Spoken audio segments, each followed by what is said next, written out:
want to get to the merger in just a moment, but I really think we cannot discuss this issue enough. The idea that the pandemic has just created these massive disparities with the Black community with regard to those small businesses. So since you are truly speaking with business owners every day, can you give us a sense as to what they're saying? What are some of the struggles that they're facing with regard to this pandemic that is creating such hardship for them to stay afloat right now?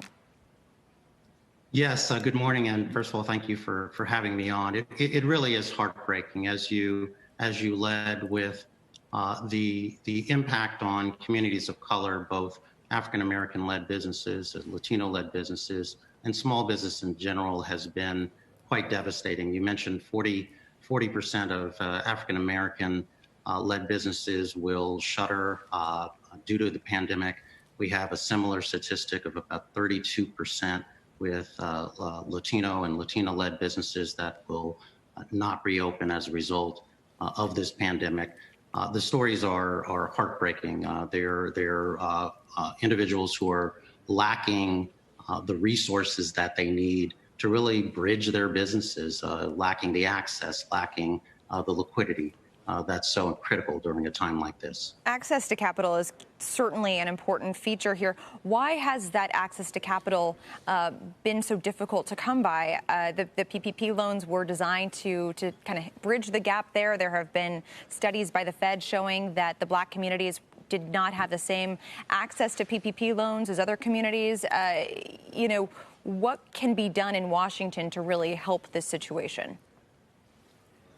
That's absolutely true. In fact, you mentioned the Fed survey. We've also seen surveys where 95% of the African-American owned businesses, Black-led businesses, were unable to access the PPP program. Now, I'll contrast that with our experience at City First Bank of D.C., where nearly 40%, we were a participant, obviously, in the Paycheck Protection or PPP program.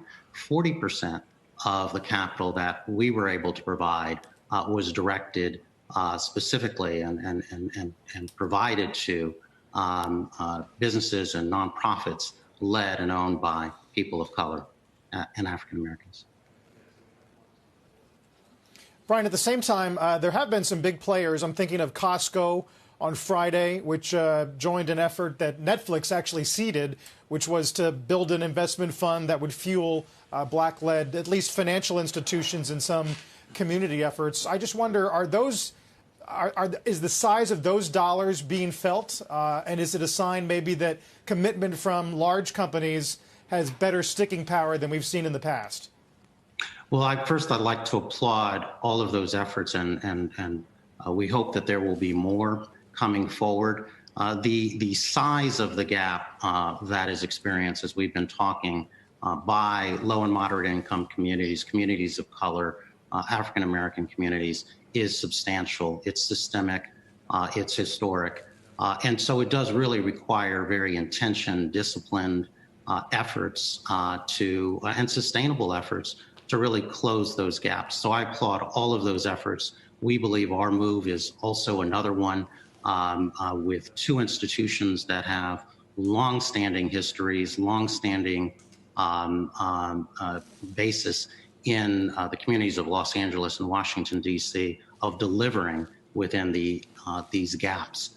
So communities of great potential, communities of great need, and quite frankly, it really takes that intentionality and that being of the community and being sustained in the community to close these gaps, to your question.